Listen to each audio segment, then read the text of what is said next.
I dragged myself to KFC to get something to eat before I went to sleep.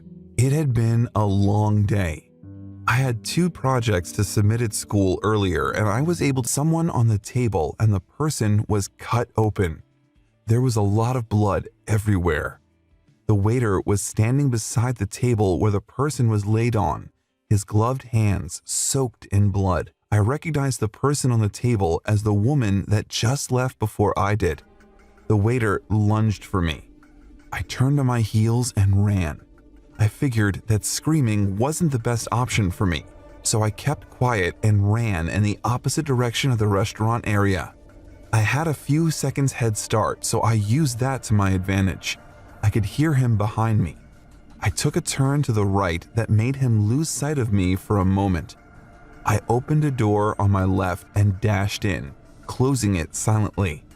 It was a storage room, filled with mops and other cleaning equipment. I covered my mouth with my hand, trying to stifle the sound of my panting. He came down the hallway fast and suddenly stopped. Does he know where I am? There was no way to see him through the door. I trembled when I heard a door opening. "I know you're in here," he said, opening another door. I looked around for anything I could use as a weapon. It was only a matter of time before he opened this door too. I saw a jug of bleach on the floor and quickly carried it, unscrewing the cap. I grabbed the mop just in case. He opened the door next to mine and I steeled myself. The door handle got turned slowly and my mind went blank. I believed this was the day I was going to die. No one would ever know what had happened to me. As soon as the door opened, I tossed the contents of bleach on him. It got in his eyes and he collapsed on his knees yelling. His eyes were shut tightly and his hands were trying to reach out for me. "Bitch!" he swore. I whacked his head with the mop and scuttled out of the room. I was very determined not to die. I ran back into the restaurant and tried to open the door again. "God!" I was sobbing now. The adrenaline coursing through me before was gone. My hands were shaking and I couldn't stop heaving. I rammed the mop into the door. It didn't even crack. It didn't stop. "I'm not going to die," I kept muttering to myself. I haven't lived a life I was happy of. I was the second of 3 children, the only girl. I chose a university in Detroit because I wanted to be away from my overbearing parents. It wasn't like I had achieved anything. At the age of 21, my academics were nothing to write home about. That was why I wanted to kill myself on the last projects I submitted. Having good grades in them would help boost my CGPA. I stopped banging the mop on the door. There was a crack. I sobbed in relief and raised my hands to keep banging it. I paused. There was a man outside, his wide eyes staring into mine. Before I could cry for help, something collided into me from behind. The waiter covered my mouth. He slapped my face and kept yelling into my face. "Everything was going well until you appeared!" He yelled and slapped me again. I stopped screaming. My jaw was in so much pain. "Please," I said through my tears. He responded by yanking my hair and slamming my head to the floor. My struggles became weaker, and I found it difficult to raise my hands. I didn't want to die, but it seemed I was failing at that too. Before my eyes closed, I heard the sound of glass breaking. "What the hell?" said a stranger's voice. That was the last thing I heard before my eyes rolled back in my head and my world went dark. I didn't die, but I was in a lot of pain. My jaw hurt terribly and my face was swollen. I was told I had been unconscious for 2 days. Someone came to visit me and I recognized him as the man from KFC that left before me. His name was Steve. He said that he came back for his wallet when he noticed that he dropped it. That was when he saw me trying to shatter the glass. He called the police, but they were taking such a long time that he decided to come inside. He found a way to break the glass and managed to stop the waiter from killing me. He is a psycho. Apparently, he got kicked out of some doctor's school but still wanted to prove himself.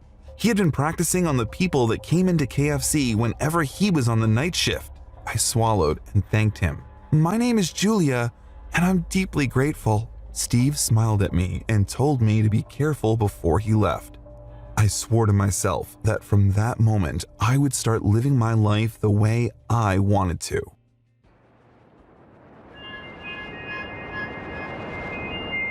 The snow was as beautiful as ever. It looked white as usual. Safe to say, it was pure in its own sense. The winter period would always be my favorite. The family comes around and everyone gets to enjoy one another. My family was the type that cherished family time a lot, and growing up in that kind of environment, I was naturally the kind of person who lived to create moments that we would cherish forever, and things that would remind us of the future. This time, my family had games day and night planned. There were many games to play with, and my family decided that every game that was ever created in physical form would not go untouched, and so we had to sort out all of the games to different days. The first day started normally. My brother came back from work complaining that he was so tired, but I couldn't relate as I was only almost a university graduate. I didn't even know what to do to work to earn a living, but as the saying goes, tomorrow would sort itself. And that was the rule that was pushing me forward, even if it felt really hard. The first game we started with was Monopoly. The rule was very simple. Just try to get as rich as you could be. Dad was business-minded, and we all thought he was going to win, but things took an interesting turn, and the fact that I was writing this with my whole family in the hospital just says the summary of all that happened. Things started quite well, with everyone in a good mood, and even my mom, who was rarely ever smiling, had a wide smile plastered on her face that day. At first, my dad had the winning hand, which made us all annoyed at the fact that knowing how to handle money was just his thing, but after an hour, things took a drastic turn and Caleb, my brother, became the richest. It didn't seem like a problem to any of us, but if only the inner part of human beings could be read, we would have known that we were walking into the lion's den with the lion around, but with the face of a cute bunny. Almost suddenly, Dad threw his chair in the air, and when I looked up, he was furious and his eyes were red like he really needed someone he could tear apart anytime soon. "Dad," Caleb said, and I called the same name, "Dad." "Oh, you people think you can just take all of this from me and just make me poor like I have no sense or what?" my dad said. "Mom, I thought these episodes were over. That's what the doctor said, isn't it?" my brother said. What were they talking about? My dad used to have episodes that made him flare up? I looked at Mom and she just had her head pressed down, and when she looked up, tears were at the brim of her eyes. And that was more than enough confirmation for me that what my brother said was right. My dad used to be an angry person? He used to have episodes? There were so many questions. How come I didn't know about it for almost 25 years? How long ago did they do treatment? And why was he back to how he used to be? My dad rushed to the kitchen, and when he came back, he had a very sharp knife with him, one of the new ones that Mom recently bought. He pointed it at my mother and smiled at her, a smile that was creepy and which I could not define. Then he looked away from my mom and looked over at my brother.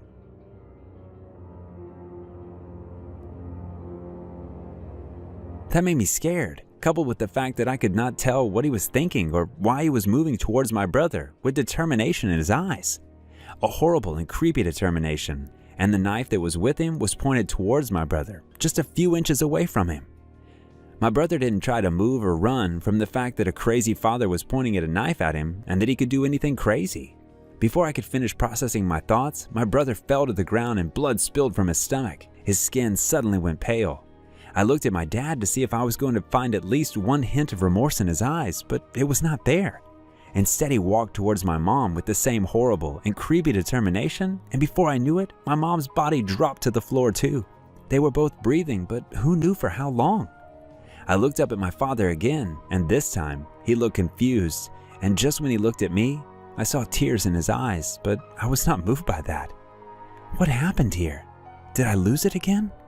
"Princess, please tell me I didn't do this, please," he said, dropping the knife that was with him, and looked around again to confirm that he really was seeing his family members on the floor. The question is, what did happen here? I can see that you are really crazy, and you have no idea, and you have no iota of respect for your family members to the point that you stabbed them all in the name of anger issues. Even if your head was not in the right place, didn't your eyes see their faces before you stabbed them?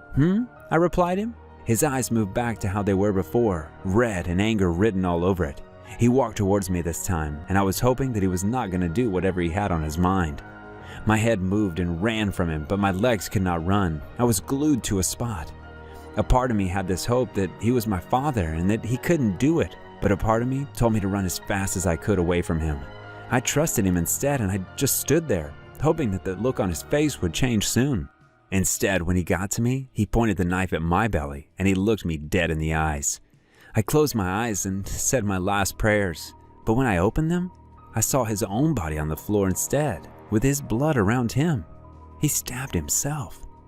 Without thinking, I yelled, enough to make the neighbors run in, and when they did, I couldn't tell what happened after that, because when the first person ran in, I took the same knife my dad used and stabbed myself. Everything went black, and I said my last prayers.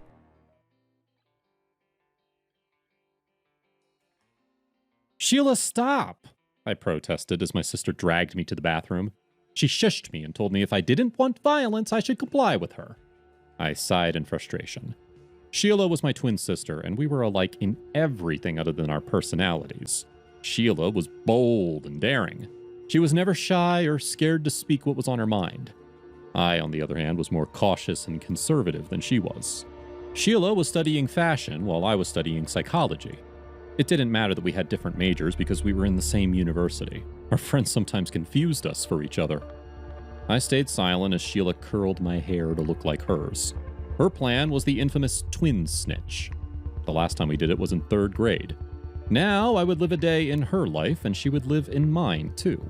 She straightened her hair already, and when she was done with me, she sighed in contentment, saying that I looked gorgeous. I couldn't even argue with her if I wanted to. I was the type to take anything she threw at me. My calm attitude betrayed me in situations like when I need to talk. Besides, it couldn't be that bad. The last one we did in 3rd grade almost put us in trouble. Put me in trouble. But we got around it, and we could probably do the same this time too. When she was done with styling me and dressing me in rather short clothes that felt very uncomfortable and almost resulted in a fight, I just gave in and left the room for classes. The twin switch also meant that I had to attend her classes for the day, and she had to attend mine, which was probably going to be the hardest part because her friends were always unnecessarily proud and loud, while my friends were just bookworms that Sheila was definitely going to have a hard time getting familiar with as well. As I stepped out of the hostel, I noticed someone in a black hoodie and glasses who stood by the entrance. It was weird to see a guy in the girls' hostel that early, but it was none of my business. He could be here to see his sister, or to collect something from someone. I kept walking to class, which was also a weird behavior for Sheila. She was not an early bird, and going to class early was not her thing, but I was also not the type to stay in the room till late in the morning. Everyone knew Amelia as a good student, and even if I was going to be Sheila for a day, I wanted to keep my good records the way it was. Sheila didn't tell me the reason for the twin switch, but I just took it as one of the days she wanted to have fun, and I had no choice but to follow the idea. Sheila ended up doing crazy things and dragging me to it every single time. I couldn't count the number of times I took the blame for her. I noticed that the guy I saw earlier was behind me, but this time he was on his phone. He was probably a student of fashion class as well, and I didn't recognize him because I didn't know Sheila's classmates so well. Thinking about it again, was he waiting for me when I saw him earlier? Would have been weird for him not to say anything to him when he saw me. Whatever, it wasn't my business.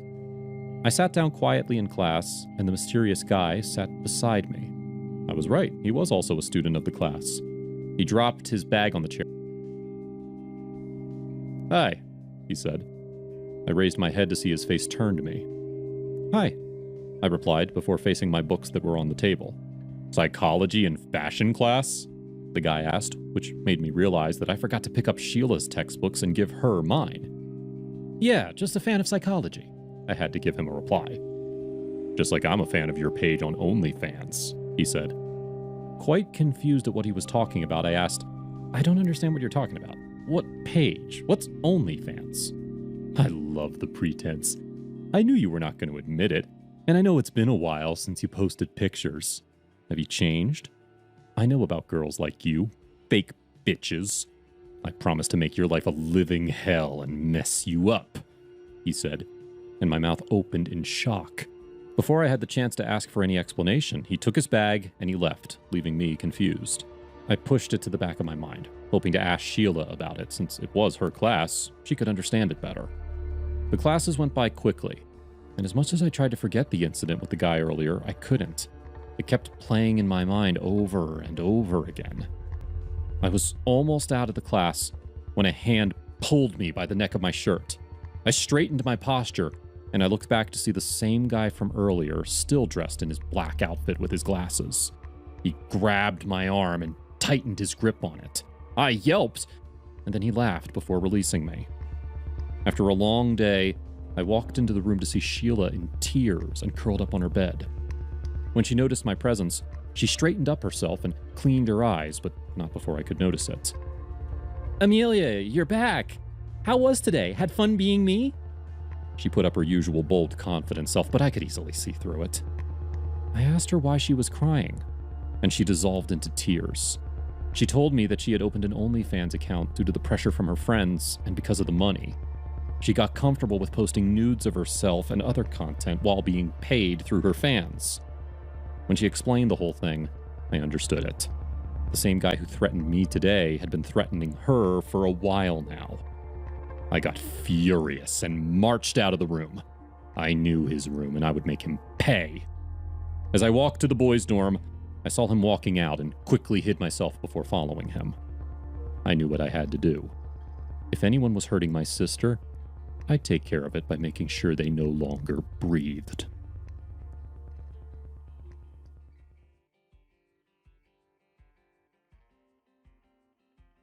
Honeymoon. That was one word that always brought out the joy in me. I don't know why, but it always did. And coupled with the fact that this time it was my own honeymoon, my joy was even contagious. I was happy, and everyone was happy for me. After about 6 months of dating, I eventually got married to my Prince Charming, Jacob. He was everything and more. I just had to be happy for myself. The following day was amazing. Jacob was naturally an emotional person, and when I walked down the aisle with my dad, he just smiled in tears as he looked at me with utmost wonder. Who knew that just being in a wedding gown could make a grown man cry more so in front of many people? He didn't try to hide the fact that he adored and cherished me, and at that moment, I just knew that he was the one I would keep falling in love with over and over again. The program went by really fast, or I just didn't focus on all what the priest said. I was far too interested in something else, the face of the one that was about to be called my husband. And then it came. "You may now kiss the bride." Jacob walked towards me with love, and I just stood here ready to receive him with love. It was at that moment that I understood what he meant when he said the kiss on your wedding day just feels different. With stories that I've heard from girls, I was too excited to plan my honeymoon when Jacob told me that it would be a surprise, and that I shouldn't bother planning anything as he already had everything under control. Eventually, it was here, the surprise he had planned, and I couldn't wait for it. He drove us to the airport, and when I asked where we were going, he merely smiled at me and told me to relax. We ended up traveling to Los Angeles. I was ecstatic. It was everything I wanted and more. We rented a car, and I sat beside him, smiling. "Where are we headed?" Jacob laughed without mirth. "You'll find out, dear." I looked at him again. It wasn't like him to joke around with anything he said, and it was not like him to also use the word dear. He hated it with so much passion. Either way, I sat quietly in the car and just assumed it was part of the surprise he had planned for me, even if that meant that a part of me was scared about whatever was going to happen. A few minutes later, or so I thought, I slept off at some point during the drive and only woke up when I felt the car already come to a stop. When I opened my eyes, Jacob was no longer at the driver's side or anywhere near the car. In front of me was a very big mansion. I got down from the car and walked towards the house while taking every step carefully. The house was really beautiful. I'd give that to whoever came up with blueprints of the house. "Mrs. Thompson." I turned back at the voice that called me, and in front of me was a man probably in his 30s. If not for the fact that I didn't know who he was, I would have hugged him so much for calling me that name. It felt good to be a part of someone now, to be a part of Jacob. The man told me he was our butler and would be taking care of us. I wrapped my arms around my middle and searched for Jacob. As if I summoned him, he came out of the house and walked straight towards me. My smile froze at the cold look on his face. I asked him if anything was wrong, and he said no. He went ahead to tell me that this was my new home. I didn't know what to make of it. We never discussed moving here. As much as I loved the house, I loved my life back at home. I told Jacob that he had to be joking because there was no way we could live here.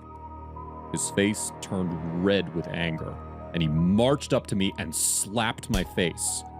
My hand touched my face in shock. Jacob just slapped me. "You're my wife," he spat.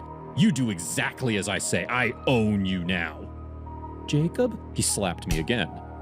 Tears slipped down my face, and I wordlessly followed him inside. I got married to a monster. He took me to one of the rooms and locked me inside. He told me he'll be back for me. I was dreading when he would come back. I sat on the bed crying. There was no way to contact anyone. My phone was still in the car. How didn't I see this before? I was carried away by his handsome face and blue eyes that I failed to notice that Jacob was a psychopath. Jacob came back after a while and forced himself on me. No matter how much I pleaded with him, he didn't listen. He left me sobbing on the bed, a wicked smile on his lips. When the butler brought in my dinner, I kept the knife, a plan forming in my mind. I wasn't going to be anyone's plaything. Jacob had picked the wrong person to mess with. The door to my room opened, and I sat up in bed with some trepidation. Jacob came inside with another man and barely glanced my way. I stood up from the bed and tried to put as much distance between us as possible. Jacob and the other man started kissing, and my jaw dropped open. I couldn't tear my eyes away as they began to undress each other. When they were both in their boxer shorts, Jacob looked at me and laughed. "Want to join in our fun?" he asks before grabbing me and planting his lips on mine. I suddenly brought my knee up, and he doubled over in pain. I immediately pointed the knife to his face, and he backed away. I ran out without looking back. I heard the sound of a door opening and the butler's voice. My breaths came in frightened gasps. I saw the keys to the rental car on the table and dove for it. The car started as the butler came running out. I drove the car through the gate and I was free. Now that I escaped, I let the tears run free. How was I supposed to trust anyone after this? This was one honeymoon I would like to forget.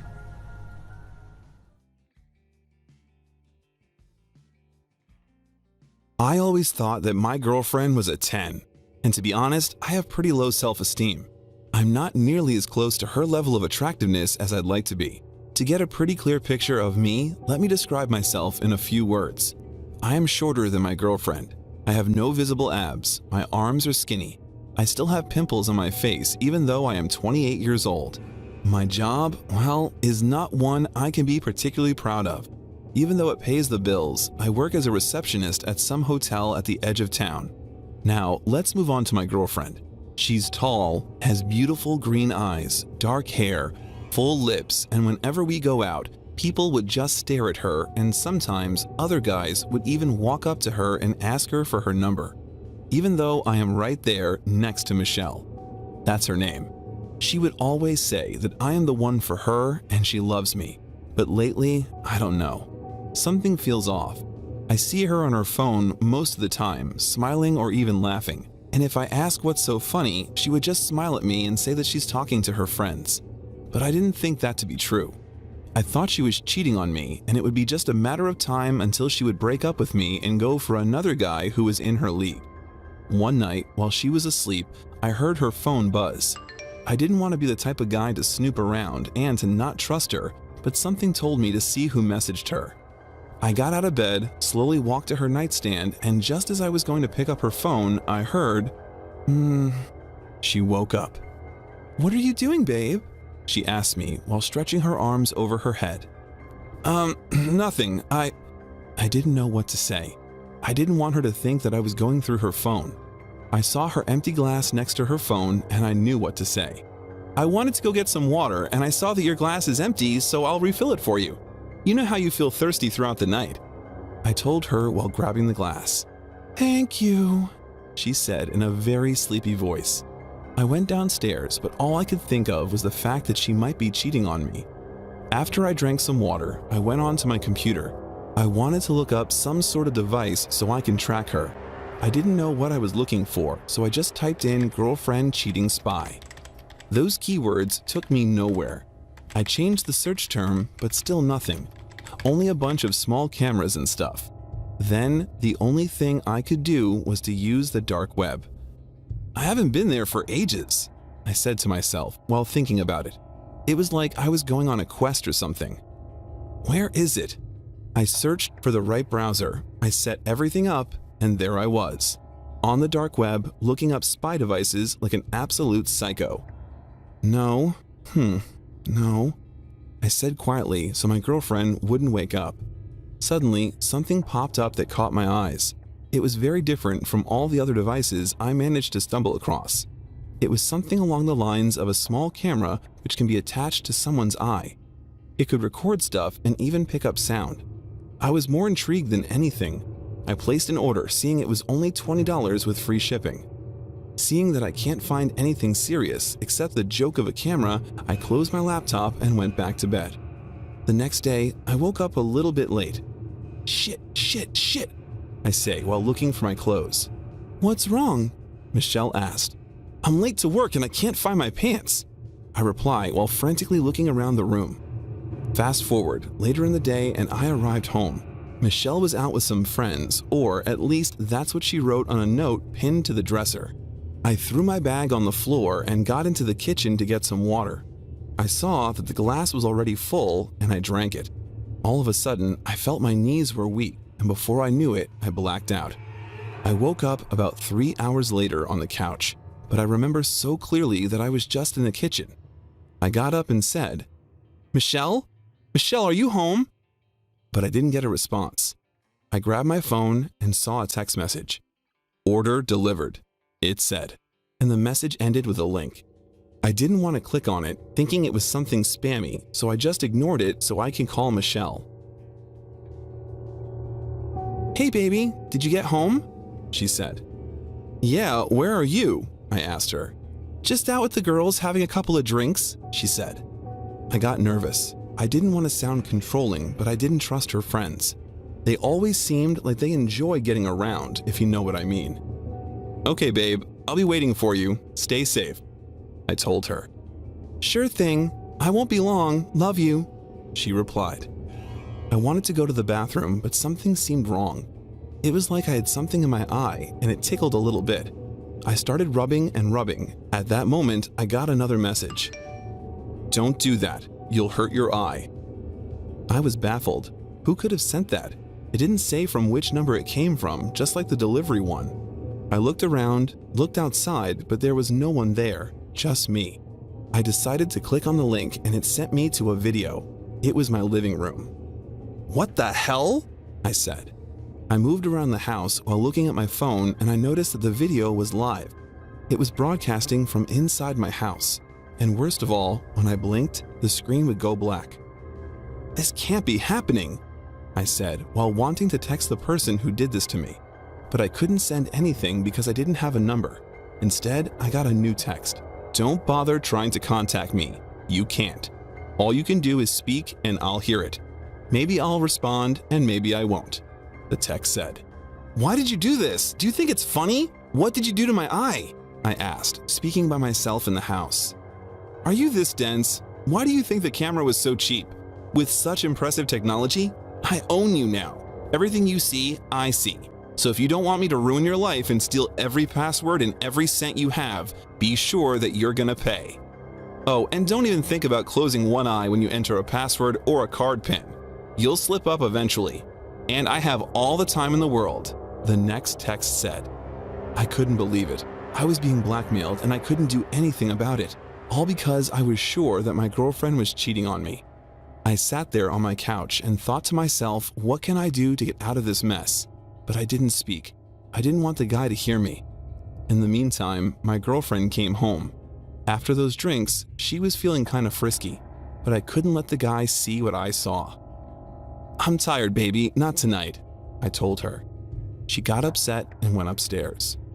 Wouldn't mind seeing that, the next text said.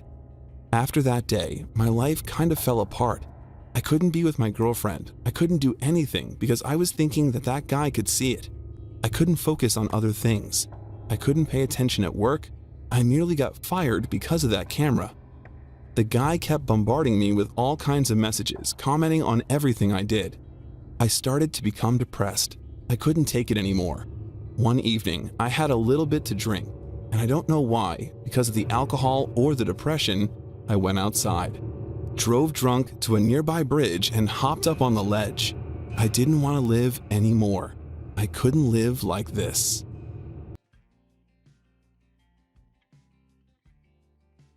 When we last left off, I was ready to end my life. In case you don't remember what happened, let me refresh your memory.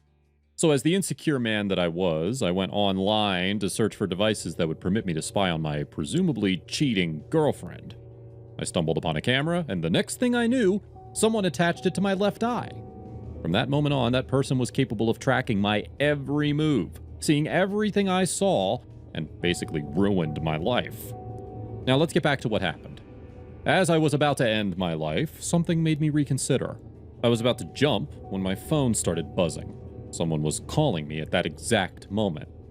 I had a feeling that the guy who ruined my life was calling because he saw that I was about to end my life. But boy, was I wrong. It was a different number, so I picked it up. Hey, my name's Jason. I'm so glad you're still alive. I'm sorry, do we know each other? I asked the guy who called. Oh, no. Tell me something. Do you have a camera implanted in one of your eyes? Yeah, I do. How did you— Just answer with something vague from now on. I don't want the guy to hear our conversation. It seems that his tech only captures the sounds that the person makes, but not the ones he hears on phone speakers or headphones. And just so you know, I'm using a text-to-speech app, so he doesn't pick up this conversation from my camera's microphone. I'm going through the same thing. I got your number by being able to hack a database of every person who bought that stupid camera. Okay. You're not the first person I tried to contact. Just today, I called over 20 people. But it turned out that they all committed suicide. You're the only one that picked up the phone. Go on. The man explained that he had an idea about how to find out who did this to us, but he needed the help of another. He wanted me to reveal my credit card information so that the guy would see it. Then, when he'll use the credentials, a tracker would be set, and then we'll find out his exact location. I didn't quite understand everything he explained, but I got the general idea of it all. Tonight, I said, so I won't reveal any details. A wide smile appeared on my face, something that hasn't happened in ages. I immediately went home. My girlfriend was waiting for me. She was on the couch. I could see the pain I caused her for some time now. I went to her, gave her a hug, and told her that everything will be okay. She didn't even look at me. It was like we became total strangers, and I know that my behavior caused that. I didn't want to lose her. I went into the bedroom and pulled out my credit card. I then made it look like I was adding the details to a website so that I would make a purchase. The plan went on as expected. I quickly received a text from the one who implanted the camera. I knew you'd slip up sooner or later. Don't bother calling the bank to cancel the card. In a few seconds, all of your funds will be transferred to me. It was a pleasure doing business with you, he said. How can you do that? Please don't, I replied. But I knew I had him. Well, I thought I did. I never heard from Jason and got really nervous. What if I lost all my money for nothing? What if Jason was the same guy, or was working for him and he tricked me? All of these thoughts started popping up. But sure enough, after about 10 minutes, I got a call. Got him. I see you're just half an hour away from me, so I'll come and pick you up. Be sure to close one eye when you came out and, on the way there, I'll have a night patch over the camera and I suggest you fashion something similar so that he won't figure out where you'd be. Also, no talking. I'll bring an iPad and we'll communicate with each other by typing. The guy told me. It seemed that he had it all figured out. I couldn't wait to make this nightmare disappear. I went downstairs, And as I wanted to tell my girlfriend that I was going out, I saw that she was out. In no time, I heard a car horn. Jason was in front of my house. I ripped an old t-shirt and tied it so that my implanted eye would stay closed. I went outside and got into his car. He didn't seem anything like I imagined him to be. I thought he was just another scrawny, desperate guy like myself, but it turned out that he was massive. He had big, bulging muscles and tattoos. He looked really dangerous. And in the back seat, he had 2 guns. He wrote on the iPad that 1 gun is for me. I got so nervous that my legs started shaking. After about a 2.5-hour drive, we arrived at the guy's house. "Here we are. Come on, let's go in through the back," he wrote. I complied and followed his lead. The house looked like nothing special. Jason picked the lock and opened the door without any issues. Looked like it wasn't the first time he'd done it. The lights were off, and it seemed that no one was there. Either way, we searched downstairs, and then it was time to go up to the first floor. As we slowly walked up the stairs, one of them creaked. The next thing we knew, a voice came from the bedroom. "Who's there?" Then the voice echoed from some sort of speaker that was in the same room. "Oh no," the voice continued before we heard a window open. "He's on to us, let's go," Jason said as he rushed up the stairs. We arrived in the bedroom, and sure enough, someone was climbing out the window. Jason lunged at the hanging leg and managed to grab it, pulling the guy inside. To our surprise, it was just a kid. Please, I'm sorry," he yelled as he covered his face with his hands. Jason grabbed him by the collar and pinned him against the wall. The teenager still had pimples on his face, and snot started coming out of his nose as he was crying out of fear of the sight of Jason. "You'll take these stuff out of our eyes right now," Jason yelled. The teenager explained that he didn't do it. There was a doctor that made the implant possible, and he was on the kid's payroll. It seemed that he made a lot of money out of blackmailing people. The next thing we did was to drive to the doctor's house, who was the kid's second cousin or something. Our implants were taken out that night, and to be honest, it didn't hurt at all. Before leaving, Jason took pictures of the doctor and the kid. He also made copies of their documents. "If you pull this stunt again, I know who you are, where you live, and where your loved ones live. Don't test me," Jason told them. He even scared me. That night, I arrived home, happy that I can resume my life. But when I got inside, my girlfriend still wasn't home. I called her, and someone answered. "Hey bro, she's busy," a man's voice said. "Where's Michelle? Who's this?" I asked. I heard her laughing in the background before the guy put her on the phone. "Oh, you remember that I exist, huh?" she said. Michelle was clearly drunk. Then she proceeded to tell me that she was at a party and that everything was over between us. I tried to explain what happened, but she hung up the phone. As I got upstairs, I saw that all of her clothes were gone. And I also saw a note. "I'm sick of feeling like I don't matter to you. I'm sick of you not looking at me and not talking to me. It's over. I'll be moving in with Anna until I find a place of my own. Have a nice life. Michelle."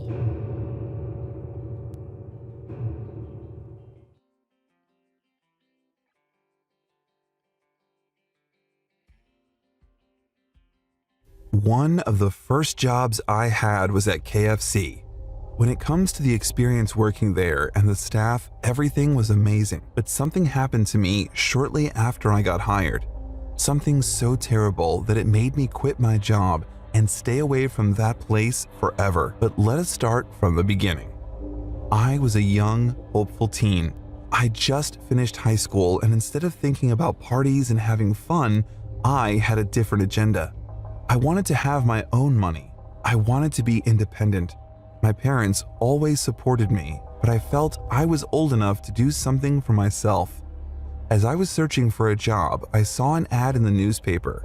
It seemed that a KFC opened in the next town and they were in need of staff. It was just a 20-minute drive, so I wouldn't mind commuting. Surely enough, I gave them a call. The ad said they do not require experience, so I knew I was a shoo-in. The manager was the one who picked up the phone. He seemed really nice and answered any questions I had. "Do you think you can come swing by tomorrow at 9 a.m. for a formal interview?" David, the manager, asked me. I said it will not be a problem, and the next morning, there I was. Of course, I was sweating bullets, but his calm demeanor made me feel comfortable. After a few minutes of standard questions, I heard the magic words. "When can you start?" Right away," I replied, with a wide smile on my face. Finally, I was about to earn my own money, and I would grasp the independence I dreamed about. David laughed. "I like your enthusiasm. How about you start tomorrow?" he said while shaking my hand. I was all set and done. I was a KFC employee. A professional career started about 22 hours after the interview. I showed up the next day, ready to give it my all. Everything went amazing for the first 2 days. I did my job, people were coming in all the time, and we had a pretty cool atmosphere among ourselves. Of course, that would not last. It was the third day. "Hey, David, what is going on outside?" I asked him, hearing some ruckus in front of the store as I was cooking the chicken in the back. "Some protesters, they're trying to boycott us. They said our restaurant was built on top of a burial ground dedicated to the first settlers that arrived in this area when there wasn't anything here but trees and wildlife." The two of us went to the front of the store to see exactly what people were saying. There were about 20 angry citizens with signs that said, "Ban the corporations." Of course, that didn't sit well with me. I asked David if anything illegal had been done so that the store could be built, but he told me that all of the memorials had been moved to the other side of town, so everything was in order. We went back to work, but ever since that day, things started to change. It was like all our energy was slowly but surely being sucked out of us. You may call it fatigue, but that wasn't the case. Each night, as I was driving home, I felt like I was about to pass out at the wheel. I didn't think it was something serious. I started drinking coffee even though I never had it before. It still didn't help. After about 2 weeks in, one evening, David and I stayed late. He had some work to do in his office and I volunteered to clean up the kitchen. At around 1 a.m., I heard something in the dining area. I knew that the door was closed and I personally put a sign on the door. I put down the brush that I had in my right hand and went to see what was going on.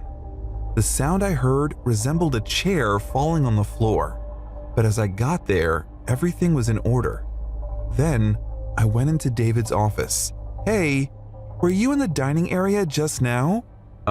No, I'm pretty swamped here," David responded without taking his eyes off of some files he was reviewing. I returned to my station and continued to scrub. Another sound caught my attention. I was sure that David was playing a prank on me. I returned to the dining area and again, nothing was out of order. I went into his office and asked him again, and as I did that, another sound came from the same area. But this time, David was in front of me, so it couldn't be him. "Did you hear that?" "Yeah, it seemed like something fell on the floor," he said while getting up from his chair. He thought that maybe some of the protesters broke into the KFC, but when we got into the dining area, nothing. All of a sudden, the lights went off. Both of us looked around, and then the lights went on again, and then off, and then on. This continued for about 2 minutes. It was pretty spooky, I'm not gonna lie. David went to check out the fuse box. I remained in the middle of the dining area. "Ah!" I heard. It was David. Something happened to him. I rushed over there in the back of the store. He was sitting in a corner on the floor in the fetal position. "What happened? Are you okay?" I asked, but he wasn't looking at me. He was looking over my shoulder. I turned around, and as I did, I saw a face. It was a man looking right at me from the shadows. "Who are you?" I asked while taking a step back. He didn't respond. Instead, he opened his mouth very wide. His skin stretched more than it was humanly possible. A loud shriek came out, forcing me to cover my ears. The sound was so disturbing that I fell to my knees. The man then came out of the shadows and slowly glided toward me. I looked down at his feet, but they weren't there. His body ended at the knees. My eyes were fixed on his. My heart started beating out of my chest, and I felt a freezing gust of wind going through me. It was a ghost. I was sure of it. The shrieking didn't stop. The ghost got close to me, and in a blink of an eye, he flew right through my chest. And after that, everything went black. I woke up a few minutes later. The lights were on. I looked behind me and saw David in the same position. He refused to get up. I called an ambulance and they took him to the hospital. David recovered after several sessions with a therapist. I resigned the next day, but still kept in touch with other employees.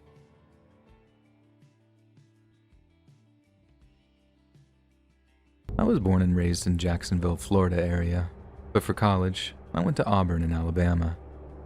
It was a pretty great place to go to school, and I still got a whole lot of love for Bama, but once I graduated, I went right back home to Jacksonville to start my career.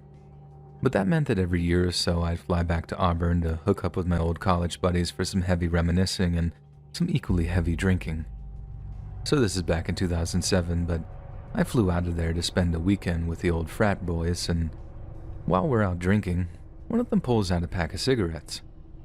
I hadn't smoked for years by that point, as my ex-girlfriend had hated it. But since she was my ex by that time, I thought, why not? What harm can it do? So we head out, bum a smoke, then feel that sweet, sweet nicotine reintroducing itself to my central nervous system. All the while we get all nostalgic about our college days. Then, as we're standing there, some car just goes zooming past the bar, totally ignoring a red light before driving up this gentle, curving hill. All we could do was watch in horror as it veered over the double yellow before absolutely smashing into a car coming in the other direction. The impact sounded like a bomb went off, and both cars' butt ends were thrown into the air before they landed with a smash. Then, the engine block of the oncoming car just starts smoking, before we started seeing flames flicking up through the gaps in the hood. And that's when the adrenaline kicked in. With me and my buddy just bolting back into the bar, grabbing a fire extinguisher and screaming at the bartender to call 911. So, there's me, my college buddy, and a few others of the bar's customers running over to the accident. I try spraying the fire in the engine block, but I don't think it was the right kind of extinguisher for a fuel fire because I just about emptied that thing all over it and it barely made a dent. In the end, the heat and fumes were so intense that we all just had to back off.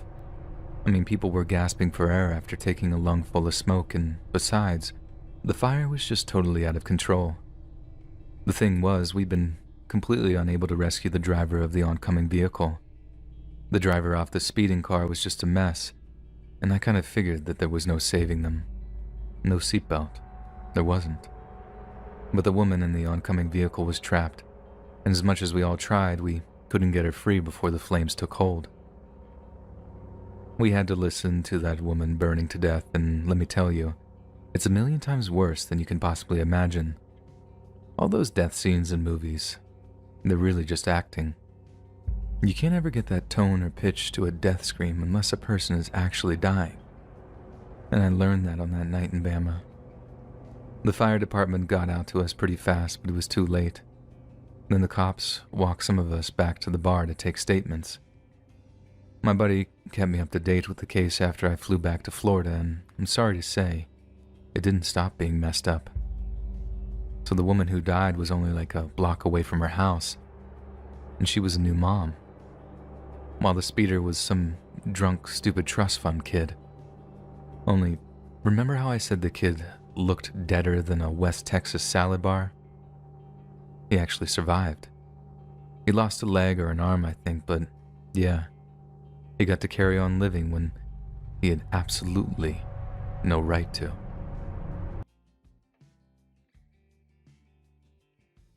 This is an experience my wife and I just had this past year. As soon as the quarantine was lifted in our area, she and I filled our packs and went for a hike at our local state park. It was something we used to do pretty regularly and have since before we got married. Speaking for myself, I was really looking forward to it. The plan was to hike out to a certain lake, spend the night, and hike back to the car. It was a clear, warm day, and the trails were nice and dry. For most of that morning, we had been the only people on the trail. We decided to stop for lunch at a campsite about halfway to the lake. Another couple must have had the same idea. They were sitting at the concrete picnic table, and we asked to join them. Soon, the four of us were discussing what we had seen and where we were headed. The couple turned out to be newlyweds on their honeymoon. My wife, who's a hopeless romantic, loved to hear this. She proceeded to tell them how we'd met and some other sappy stuff I don't bother to remember. 2 hours passed and we finally said our goodbyes. We arrived at the lake about an hour before dark, tired and hungry. I got a fire started and Mandy, my wife, cooked us a small meal while I pitched the tent. We sat around the fire cooking s'mores and eventually called it a night at around 10 p.m. I got up just before dawn the next morning and got the fire ready to make the breakfast. We repeated our roles from the night prior, except I pulled the tent down and repacked it. All the measures were taken to ensure the fire was completely out after cooking, and with that, we took to the trail for the return journey. At 10 a.m., we reached the halfway point, but chose not to stop. 2 hours up the trail, we ran into the husband of the couple we'd met the day before. Strangely, his wife wasn't with him.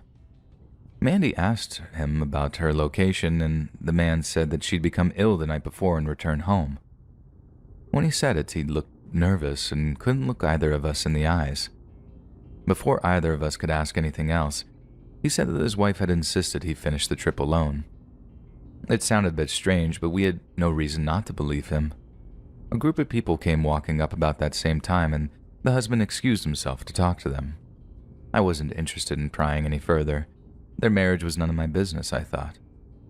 Mandy looked like she wanted to stay, but I reminded her of the obligations we had that night. She reluctantly agreed and we went on our way. We got to the parking lot not too long after and packed up our stuff. There were a few groups of people talking amongst themselves.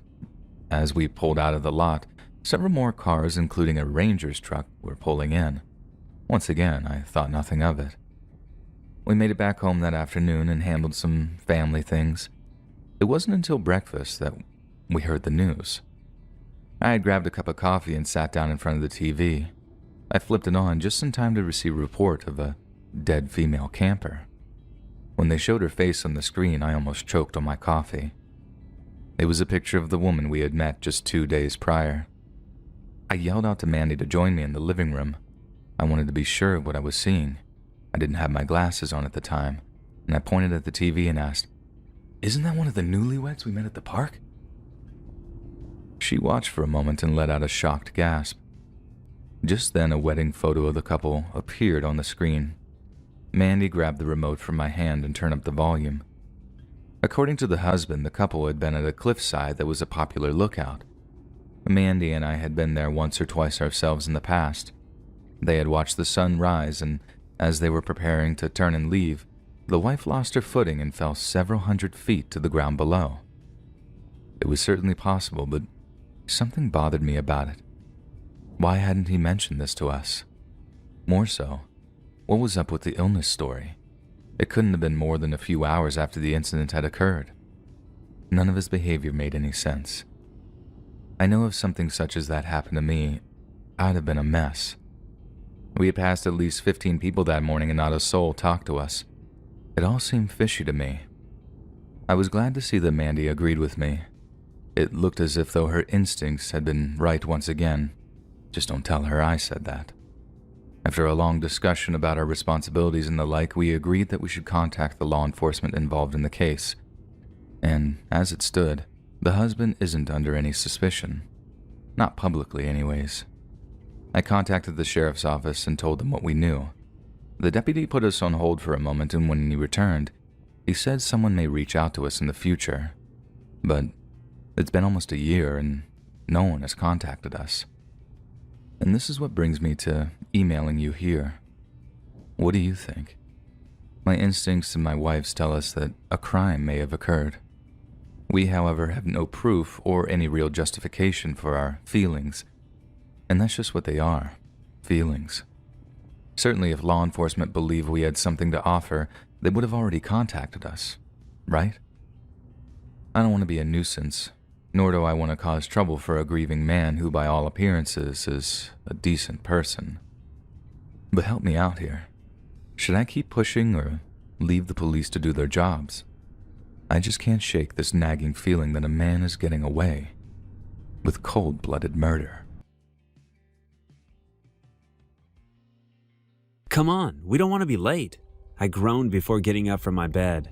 Mom had made me pack my things last night because we were going to meet my dad for a mini vacation. I haven't seen my dad in about 2 months and I look forward to seeing him. I just didn't think I'd be getting up this early. Rose, don't be lazy. It's just 8. Breakfast is in the kitchen. I strolled down, rubbing sleep from my eyes. I was 18 and the last child of 3 children. My sisters were happily married and only come home during the holidays. In a matter of time, I'll be out of here. Once college resumed, that would be my ticket to freeing adulthood. I ate my pancakes and shook my head in amusement at my mom as she moved our things to the car. I was the miniature version of my mom. We had the same dirty blonde hair and pale skin.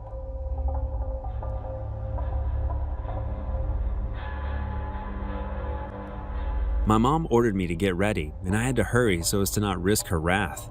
It was snowing lightly and it looked perfect for a drive, as long as the snow didn't fall any heavier. We hit the road. We wore our coats because the cold was getting intense a little. I picked up my book and lost myself in the world of fantasy that Sarah Maid knew how to create. Mom was in good spirits, and I understood why. She was going to spend time with her husband after a long time. Their marriage was the definition of the perfect marriage. I've not seen any couple stay in love with each other the way my parents were. Even though they were old, they were still in love. They made me believe that love was real because they were perfect examples of what a couple should be. Mom smiled at me, and I shook my head in amusement. She was tapping along to the upbeat tune playing on the radio. We should be with my dad in 2 hours. The upbeat tune got interrupted by an announcement from the radio. They claimed that there would be heavy snowfall in about 4 hours and everyone should stay indoors. We glanced at each other and then shrugged it off. We should be there and safe before then. So we continued, and we just rode in silence. "Oh no, what's going on?" my mom asked. Cars in front of us were slowing down. There was a blockage on the road and there seemed to be people around the blockage. Suddenly, there was a violent scuffle just ahead. The men around the blockage forcefully opened the doors and pulled out who was inside. My mom reversed and drove into the forest by the side of the road at a breakneck speed. My heart was in my throat and I was shaking a little. I couldn't believe that our car almost got taken from us. The snow started to fall rapidly and it seemed like the warning we dismissed earlier was coming to pass around us. My mom continued to drive through the snow, thankfully that we were safe. The progress we made was little, but at least we were warm. At this point, we could hardly see anything and I was starting to get apprehensive. All the stories I've heard about snowstorms began to flash through my mind. I mean, we just encountered gunmen not long ago. Then, all of a sudden, the car gutted to a stop. My mom was muttering no as she tried to start the car. I sighed loudly. This was the worst thing to have happened to us. "Your dad will know what to do." Mom reached over for her phone and cursed when she saw that there was no phone service. This meant we were completely stranded. It looked a bit dangerous for us to remain there, and I suggested that we should find someone and seek help. Mom said that we have to sleep in the car till morning before we could get help because of those people we ran away from at first. I was too tired to argue. My mom screamed as my door got opened. I sat there, stunned, unable to make a sound as a pair of hands reached in to grab me. My instincts kicked in and I lunged to the side so that the hands missed me. We hadn't heard him approach. Mom unbuckled her seatbelt and quickly got out. I was still fumbling with mine. The hands reached for me again, so fast I barely moved before one of the hands covered my mouth, while the other found the upper part of my arm and yanked. My yell was muffled beneath his palm. Tears slid from my eyes, and in those few seconds, I wondered if I was going to die. I was pulled out of the car into the cold. My attacker was a large man, and I struggled against him as he crushed me into himself. He suddenly lurched forward. Mom was hitting him from behind with a log of wood. She hit him at the back of the head with a loud scream, and he groaned as he dropped me. My mom yelled at me to run, and I obeyed, glancing back to make sure she was following me. She raised the wood again, and he caught it in his hand before it connected with his face. My mom dropped it like it made hot coal and hurried after me. Hearing his heavy, labored breathing behind us spurred us on. We were small and moved through the trees faster than he could, considering the fact that he was just injured. We half-hopped, half-jogged to the main road. There were still cars passing by, so we knew that we were safe. After limping and walking for about 15 minutes, we saw a motel next to a gas station. Mom had to drop her Rolex watch since all of our money was still in the car. The owner accepted it as a form of payment with a glint in his eyes. Dad had given her that watch on their last wedding anniversary. We slept like the dead that night. When morning came, we called Dad and explained everything that went down. He rushed to pick us up. The police helped us with the car stuck in the woods, and we were advised to get loads of rest after that traumatic night. I was still a bit shell-shocked, and it felt like I was kind of disconnected from myself. It felt like yesterday's events happened to a different person. Suffice to say, our vacation got canceled and Dad came home with us instead. It wasn't the vacation that we were hoping for, but at least we were all safe together.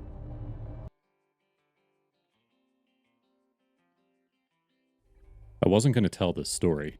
It was a traumatic experience for me and for Joey. The dark web is a strange place where some of us might get lost. And not lost in a literal way, but there's a high chance that you'd get involved in activities that will make you forget who you are. Let me take you back to the time when it all started. Me and Joey were at my house. He was supposed to sleep over that night because his parents were out of town. The two of us were like brothers. We'd do everything together, and our parents were good friends. That evening, on the 21st of September, we were all having dinner. Mom, Dad, Angela, my little sister, me, and Joey. My dad had a government job, and he brought up the topic of internet security. No one at the table knew anything about it. Well, no one but Joey. He and my dad started having a serious discussion, using different terms that the rest of us never heard of. Peer-to-peer? Encrypted? What are these guys talking about? I said to myself while putting the last piece of roasted carrot in my mouth. After dinner, we went into my room. Hey man, how did you know so much about what my dad does? I asked him while taking a seat on the bed. "Ah, Joey said while laughing. I've been on the dark web for a couple of months now. It's really cool. Don't tell me you never went there," he asked while sipping on a can of soda he brought into my room. I never did. All I knew were video games were on it. That's pretty much it. I never used my computer for anything else. But that evening, everything was about to change. Joey quickly turned on my computer and started to download a bunch of things I never heard of before. "What's this? What's this?" I started asking him every step of the way, but he wouldn't explain it to me. He would just say that I needed to be patient until everything's all set up. In no time, he opened a strange browser and said, "Ta-da!" I was looking at the screen. It didn't seem all that different, but boy, I was wrong. Joey started to show me the black market, where all kinds of people would sell different stuff, from guns to organs. I was hooked. It was much more interesting than Google. The next thing he did was to go to a forum. It had all these weird people talking about drugs, the occult, and so on. We stumbled upon a thread about the occult, so I said that we should check it out. There were about 300 comments there, and mainly they were talking about conjuring demons. Me and Joey thought it was pretty cool. And in no time, we actually found out how to do that. It seemed that it's not so difficult. We just needed some ingredients and some sort of incantation. That night, after midnight, we decided to follow those instructions and see what would happen. Of course, neither one of us thought it would work. "You ready, Joey?" I asked while sitting on the floor with my legs crossed. He was in front of me in the same position. "Let's do it," he responded with a wide smile on his face that clearly emanated excitement. Joey said the incantation, and I was doing some sort of sign in the air with my right hand. It all took about a minute or two. "That's it?" I asked. "Yeah, that's all they said there on the forum," Joey responded. Nothing happened, of course, and we were so disappointed. But it's fair to say that we didn't actually believe a demon would appear in my room either. After the so-called summoning, we went downstairs, ate some cereal, and being so late, we went straight to bed. I didn't fall asleep as fast as I normally would. Maybe it was because of the cold milk of the cereal, I had no idea. But I did know one thing. It was getting pretty chilly. I wrapped myself inside the blanket, but my feet and arms were still freezing cold. As I tossed and turned, I could hear Joey. He managed to fall asleep, but he was still speaking. He mumbled some words I couldn't understand, and because he was keeping me up, I threw a pillow at him. That seemed to make him stop. I eventually fell asleep, but not for long. I woke up feeling a heavy pressure on my chest. I had trouble breathing. I opened my eyes, and there he was, Joey was on top of me, with one knee on my chest and his hands around my neck. "What are you doing?" I shouted as I pushed him off. He fell on the floor, and me being in bed, I couldn't see him anymore. "Joey?" I said as I leaned over the side of the bed. He wasn't there. I looked left and right, but I couldn't spot him. All of a sudden, he jumped on my back and we both fell to the floor. It seemed that he crawled under the bed and came out from the other side. He tried to choke me yet again, putting his hands around my neck.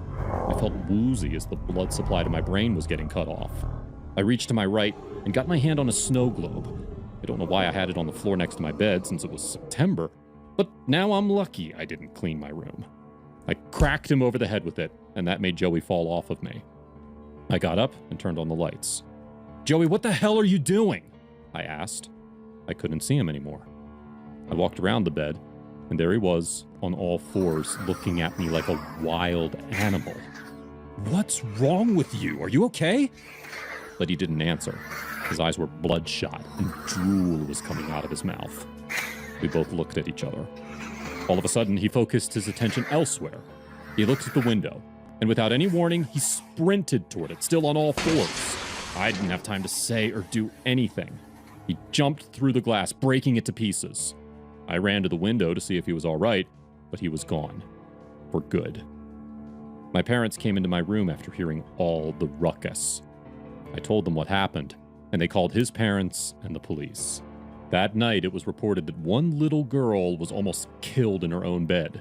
They said that an animal climbed up the window and scratched and bit her before leaving. They said it was an animal, but I think it was someone else.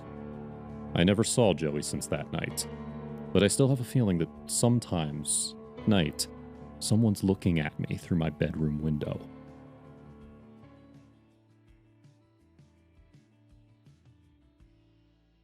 Open your books to page 40 was a confident smile. Mr. Matt continued his teaching, and I exhaled in relief. After class ended, I was quick to get up. "Sophia, wait behind, please." My classmates muttered that I was in trouble, and I agreed with them. When we were alone, he walked towards me and shoved his hands in his pockets. He told me he had been observing me for a while and noticed that I was into him. My jaw dropped open. He said he walked past my desk when I was coming up with outfit ideas for him. I was still speechless, so I couldn't say anything to defend myself. He told me that he understood my high school crush, but he wouldn't tolerate that. My cheeks were flaming hot from embarrassment, and I managed to tell him it wasn't like that. He merely smiled and put his hand on my shoulder before telling me to leave. I skipped his next class because I was too embarrassed to face him after what he told me. When I got to class the next day, he smiled at me. I ignored him, determined not to let him get to me. The day passed as usual, and I was packing my things to go home when a junior student came up to me and told me that Mr. Matt wanted to see me. I reluctantly went to his class and found him on his knees behind his desk. When he discovered I was standing there, he waved me over and asked for my help. He said his wallet fell down and he couldn't find it. I knelt down beside him and joined him in the search. There was no wallet under the desk, and I told him as much. He placed his hand on my thigh and I froze. When he noticed my reaction, he removed his hand and apologized. He told me I could go and that he would find his wallet himself. As I turned to leave, I noticed that his hand pushed something into his pocket. I acted like I didn't see it, but I could have sworn that it was his wallet. When I got home, there was a note on my bed. "Matt" was all it said. I opened my wardrobe and found another note. It said the same thing as the last one. I was getting freaked out. How did these notes get into my room? Was Mr. Matt behind this? I decided to keep my distance from him no matter what. He was turning out to be a weirdo. The next morning brought another shock. I stared at my reflection with my mouth open. My hair. Someone had cut it.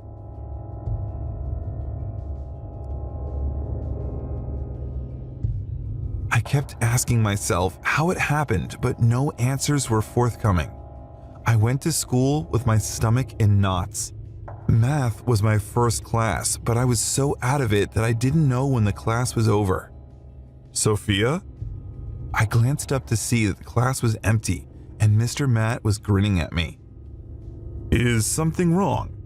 He asked and raised his hand up. There was hair in his hand, brown hair, my hair. It took a while for my brain to process what was in front of me. Why? I whispered. He walked towards me and I jumped out of my seat. Leave me alone! I yelled as I ran down the hallway, students staring at me in surprise. Mr. Matt was a monster. I wondered how I didn't see it before. I ran straight to the principal's office and told him what happened. I was in tears as I narrated everything Mr. Matt had done. When I finished, the principal shook her head sadly and told me that help was on the way. I thanked her and waited in her office like she instructed me to. Her door opened and 2 men in white coats came inside. It's like he told us. Hallucinations, panic, hysteria. I'm so sorry for her. Please do your best. The principal left the office, leaving me with the men. I didn't know what was happening, but it didn't look good for me. When they approached me, I was so scared that I screamed. They rushed at me and pinned me down. They injected me with something and I suddenly felt woozy. I was hearing fragments of people's conversations. Dumped her hair on my desk for no reason and yelled that I was the one who cut it. Single mom. The men took me to a psychiatric hospital where a number of tests were carried out on me. After 3 months of observing me, they finally released me, saying that I was now mentally stable. The first thing I did when I got out was to find out where Mr. Matt lived. I had no idea why he did this to me, and I was going to find out one way or another.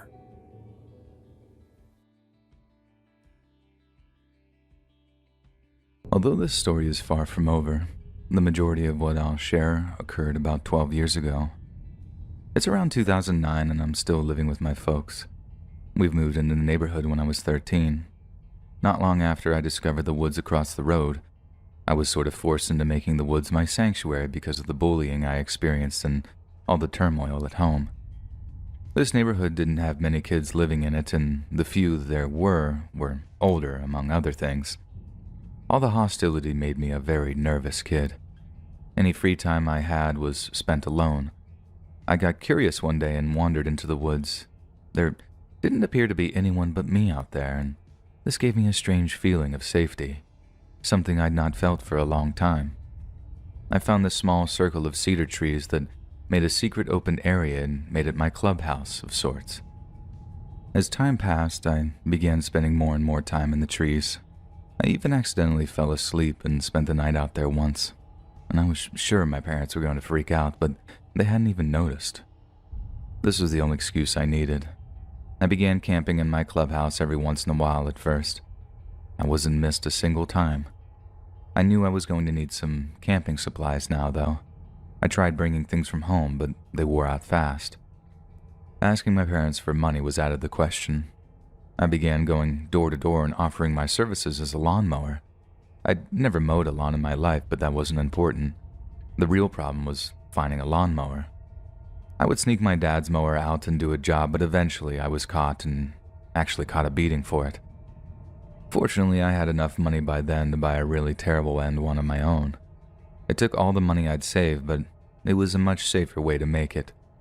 Once I managed to remake the money I'd lost, I hopped on my barely working bike and rode it to the 5 miles to this dinky army surplus place. I emerged with an Alice pack stuffed with various things that I thought I needed. I was so excited to try this stuff out. I skipped a whole week of school and camped out in my clubhouse. It was an addictive hobby, but something much more for me. It was the only source of safety and happiness I had. For the next however many years, I went to school just enough not to cause any trouble. I would go straight from school to my clubhouse every afternoon. By now, I'd come to see those woods as mine. Anybody in between would have been seen as an invader in my mind, and when that day came, I didn't think twice about striking back. It was a Sunday afternoon. I'd been camping out all weekend and was taking the well-worn path to the creek to get water. Across the creek, about 50 yards, was an almost deserted road. I rarely saw anyone use it. I caught sight of a parked camper. The two men walking in and out of it never seemed to notice me, and when I returned a few hours later, they were still there. Only now they were drinking beers and mindlessly shooting guns. This made me furious, but when a stray bullet actually struck the water just feet from me, I had had enough.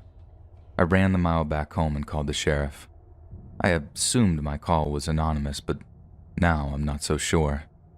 I made up a story that I had gotten lost and drove up on the men. I lied and said they had threatened me with their guns. And I realize how wrong that is now, but I was young and angry. One morning as I prepared for school, I overheard a news report about a big meth lab bust. Acting on an anonymous tip, sheriff's deputies found two men shooting guns on a country road. Upon further investigation, the camper the men were driving turned out to be a mobile meth lab.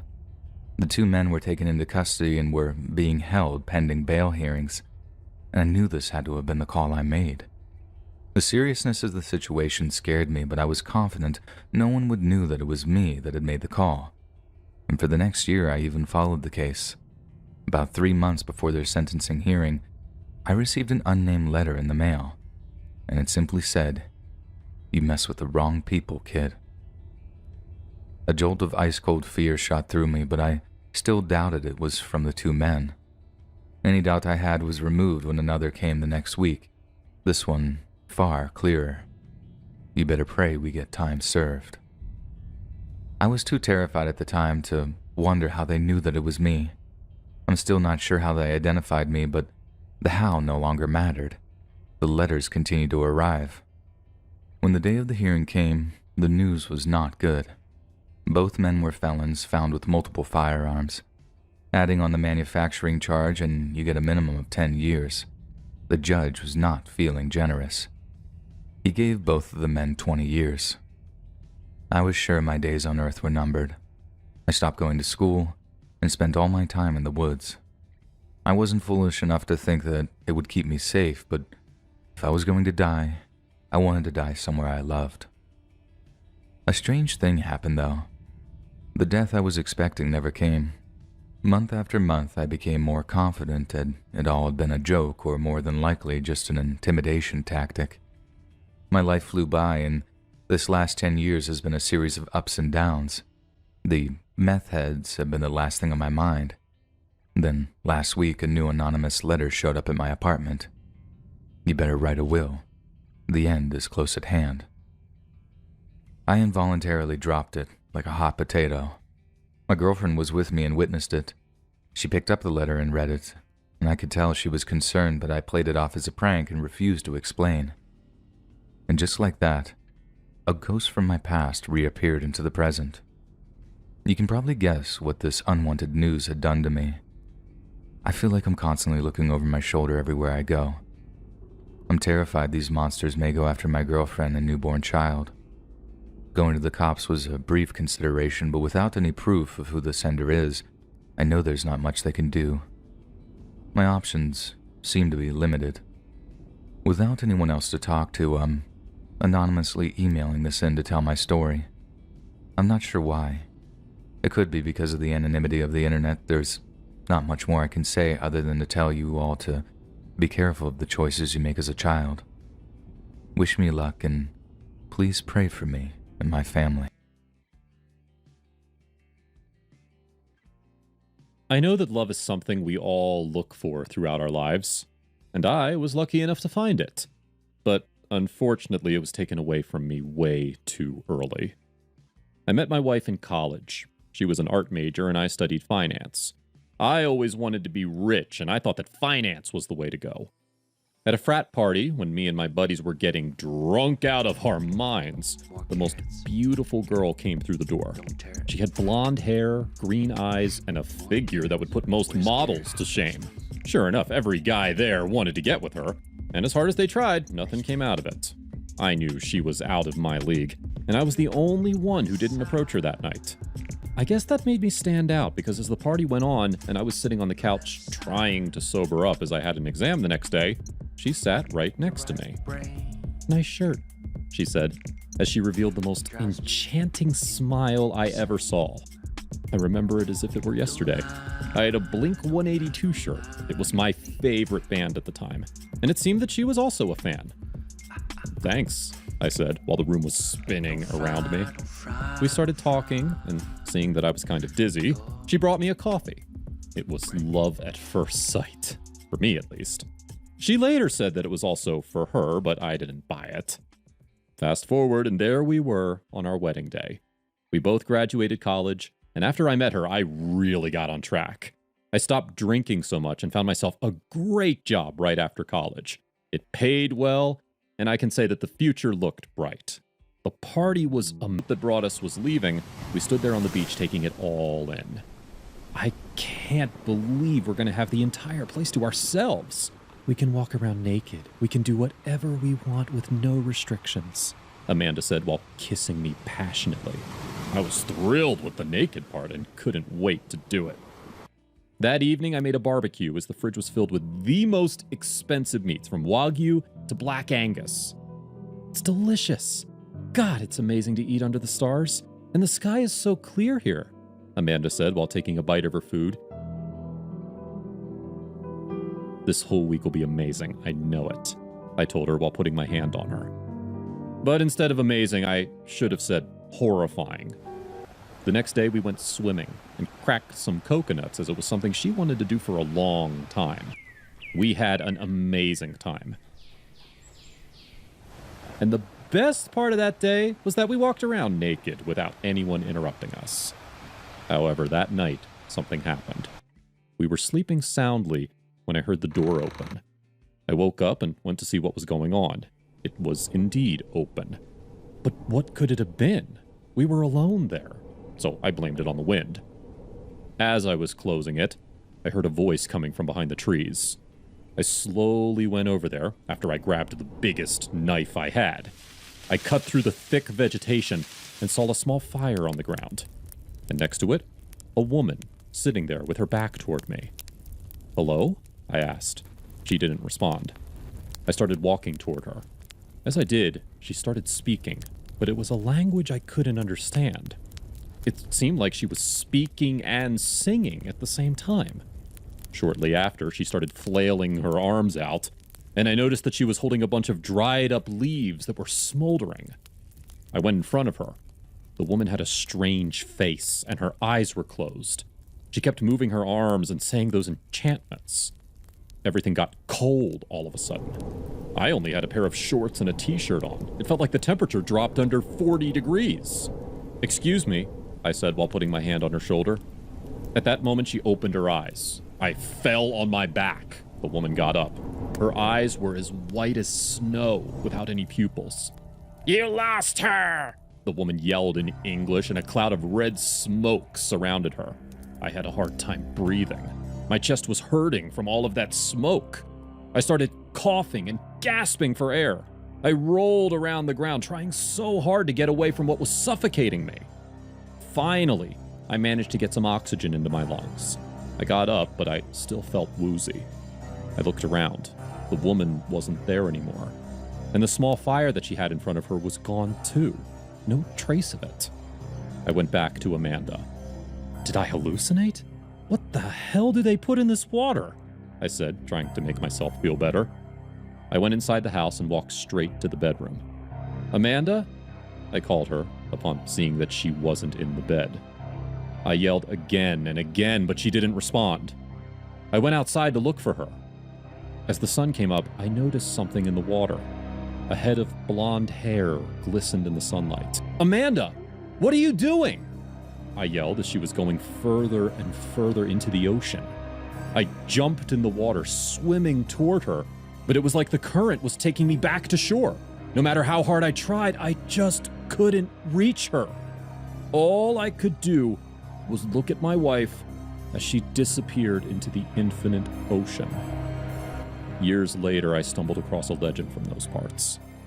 I don't remember the name of the demon, but it said that on the 13th of every month it takes the shape of an old man or old woman, and it goes hunting for a soul to take to hell. It said it possesses the person and he or she commits suicide. I still have a Polaroid of me and Amanda. It's dated the 12th of June. She disappeared in the ocean the day after.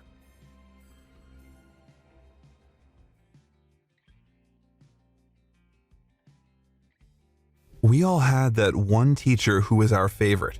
I don't know about you, but Mr. Campbell will always remain dear to my heart. I'll forever remember him as he was.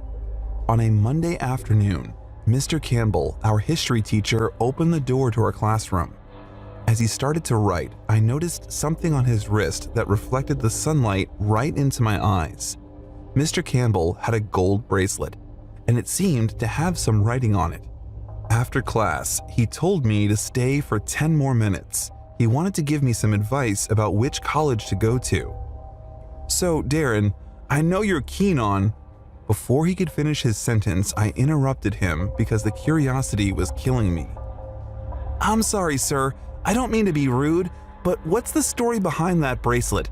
I never saw you wear anything like that before, and to be honest, it looks really old and interesting, I said, while my eyes couldn't look any other way. The teacher smiled.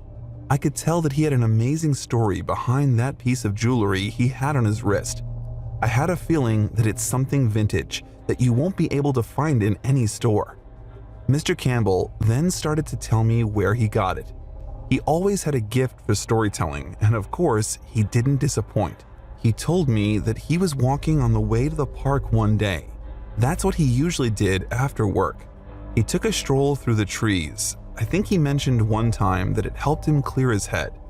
So as he was walking, he saw an old man sitting on a bench, and right there next to him, he laid out a white handkerchief with different items on it. Of course, Mr. Campbell stopped to take a look, and to his surprise, as an avid lover of anything with a history behind it, a couple of old coins grabbed his attention. They were from the 1300s, or at least that's what the old man told him. The teacher took a closer look, but upon inspection, they didn't seem in the best shape, even if they were so old. Then he looked at a journal. It was from World War I, and it contained the signature of one of the American soldiers. He had been keen on buying that and maybe tracking down the soldier's family, but something told him that there was more to the old man that met the eye. "Is that all you have, kind sir?" he asked the seller. At that moment, he smiled at the teacher, revealing a set of almost black teeth. He reached into his pocket and pulled out the bracelet.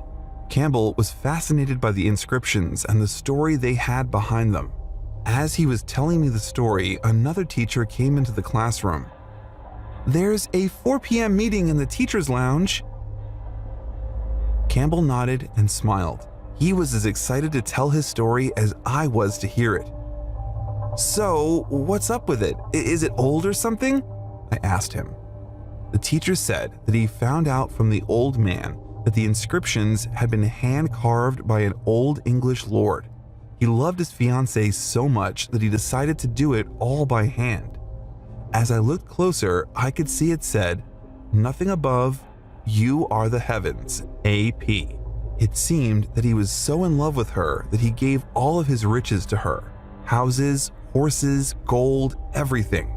He even renounced his title, only to find out that one day she packed all his bags and kicked him out of the house, and just a few hours after that, another man moved in. The former lord was heartbroken. It said that he spent the rest of his days in bad company. He even lived with a family that was famous for practicing witchcraft. And a week before he committed suicide, as a final wish, he wanted the family to put a curse on his ex-fiancée and on everything she owned. After that, her houses either burned down or collapsed due to rotten wood. They either got flooded or broken into by robbers. And she got a stomach disease that made her lose weight and ultimately die a painful death. Wow, that's amazing. Did you manage to find out who that guy was? By his initials? I asked him. But before he could answer, the principal came into the classroom and asked for his help with something. The next time I saw him was 2 days after that. I saw him in the hallway and I waved at him. He didn't respond. Instead, he looked ahead without even noticing me. He looked pale, and it seemed that he had lost some weight. In just 2 days nonetheless. Then I bumped into him again the day after that. He looked even worse. His eyes appeared to not be focused, and his complexion made him look sick. "Mr. Campbell, are you okay?" I stopped in front of him and asked. He looked at me, but in a sense, he didn't. He looked right through me. He nodded and continued to walk past me. I was worried about him and asked some of my other classmates if they knew what's going on, but they didn't have a clue. I didn't see him for a week after that. Me and 2 friends went to the principal to see if Mr. Campbell was all right. He told us that he had some sort of stomach flu. We went over to his house after class. I knocked on the door and it seemed to open all by itself. "Mr. Campbell, it's me, Darren. I'm with Alex. We wanted to see if you're okay." No one answered. "Mr. Campbell, hello?" I said again while we walked inside. A dreadful stench invaded our nostrils. It smelled like rotting flesh in there, and there were dirty dishes all over the floor. The paint on the walls was scratched off, and I even saw some blood on the sofa. Alex thought it was too weird and he decided to leave, but I was keen on finding out what's going on with Campbell.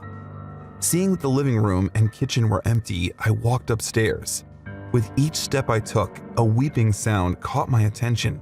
It got louder and louder the closer I got to the bedroom. I knocked on the door. It was halfway open. "Mr. Campbell?" I said while opening it all the way. There he was, on the bed with his back facing the door. I walked toward him. I put a hand on his shoulder. "Mr. Campbell, it's me, Darren," I said. He turned around. He had hollowed cheeks and his eyes were sinking in their sockets. The man lost a lot of weight and he looked like a shell of his former self. "Help me," he whispered right before he fell headfirst on the floor. I panicked but quickly tried to lift him up. He was so light.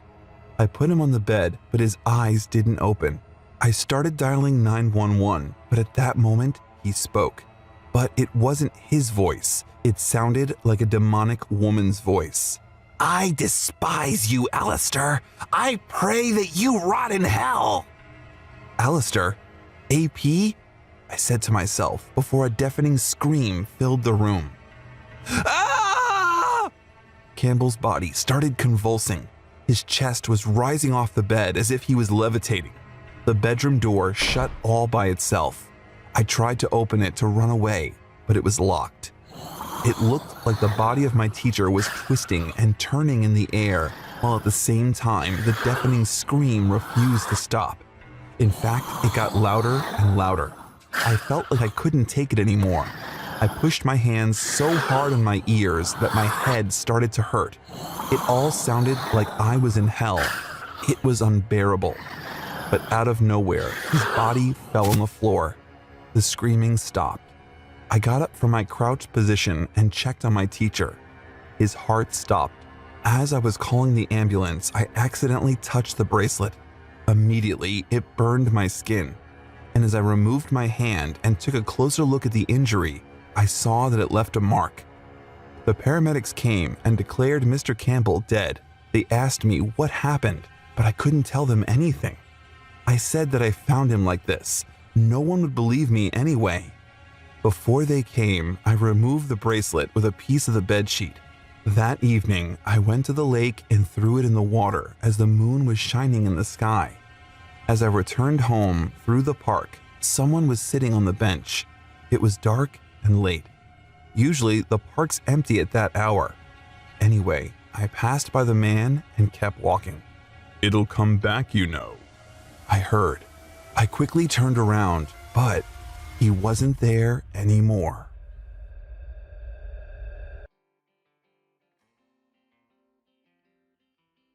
So this all happened to my best friend back when she was like 15, way back in the mid-2000s.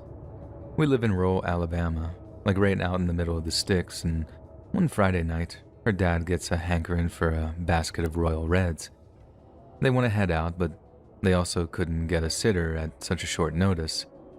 This suited my BFF, who was saying how she didn't need a babysitter, that she was basically a grown-up and could be trusted to be left home alone for the night. Her parents agree, but tell her she better be in bed and asleep by the time they get home, which would be sometime after 11 p.m. If she wasn't, she'd be grounded, but if she was, her mom told her that she'd take her shopping the next day. Pretty sweet deal, right? Home alone and a shopping spree. I'm swooning just thinking about it. Anyway, it comes the night of her parents' little dinner date. They give her some money for pizza, and she basically has the time of her life, watching whatever she wanted on the TV, pigging out on pizza and ice cream. She had the entire place to herself. All she had to do was be in bed by like 11:15, and she'd have herself half a whole new wardrobe. So the time comes, and she has the whole kitchen clean and tidy. Ice cream away, pizza boxes chucked in the trash, and she's all up in her PJs, mission accomplished. Then out of nowhere, she hears the front door to her home open and close, and footsteps down in the hallway. So she jumps into bed, turns off the lights, then lies in bed with her back to the bedroom door and pretends to be asleep. Sure enough, she hears her parents climbing the stairs quietly, shushing each other and giggling as they went. Obviously, they've been a little too liberal with their drinks, and in hindsight, maybe that's why they wanted her to be in bed by the time they came home, so she wouldn't be able to poke fun at them for being drunk. Anyway, she's still lying there, not making a sound, when she hears the handle of her bedroom door begin to turn. They're obviously checking to see if she's actually asleep, so she lies real still and doesn't make a sound. Then whoever it was who opened the door, either her mom or dad, they start creeping across the carpet towards her. Then when they reach her bedside, they lean over, stroke her hair a little, then give her a kiss on the side of the head. That confirmed that they had been drinking because all she could smell was booze as whoever it was crept out of the room, and then there was silence again. Mom and Dad must have just gone right to bed to sleep off their margaritas because she barely heard a thing after that. Maybe some stumbling to and from the bathroom, but apart from that, silence. She's actually kind of sleepy by that point, so she just lays there, drifts off, then wakes up bright and early the next morning, ready for her shopping trip reward. She rolls over, checks her phone, only to discover she has a bunch of texts from her mom, all timed for an hour or so after she'd fallen asleep. She opens them, half expecting a bunch of "You're an amazing daughter, I love you, XOXO" drunk texts, but in her half-asleep haze, what she reads makes no sense to her whatsoever. The message read something like, "Honey, I'm sorry if we worried you, but we saw Aunt Barb and her new boyfriend and we totally lost track of time. We're staying in a motel tonight, but we'll be back tomorrow around 12, promise. Then we can go to that shopping trip." I can only imagine what that must have been like at the time, but my friend said the information was a square peg and her brain was a round hole. It just wouldn't fit. Her parents had come all the way home, then gone back out again. But why? She texts her mom like, "Did you come home last night?" And as she does, she said she felt her heart begin to pound in her chest. Because if she said no, she was either lying or it wasn't either of her parents in the house the night before. It was a complete stranger. As soon as that horrible penny really dropped for her, she called her mom in a panic, who obviously then told her to call the cops ASAP. But when they got there was nothing to tell them how this stranger had gotten in, if anything was taken, or how they gotten out. My friend swears that she'd heard the front door close quietly. But if that was the case, how did the guy get a copy of their front door key? Even scarier is their security cameras didn't record anyone walking up their driveway, and there's literally no other way to get to the front of the property without being caught on it. It 100% wasn't some kind of dream either, because someone had evidently, and very quietly, gone through her mom's clothes at some point during the night. No one was ever caught over it. The cops didn't even have a suspect, and I don't believe my friend would just make something up like that. Like she was really actually upset about it for a really long time, and unless the whole thing is an elaborate cover story for something else, then it really did happen. It just freaks me out thinking the guy is still out there, and that he's that good at being a freaking creep, that he can do all that stuff and stay totally undetected. Just the thought of it makes my skin crawl.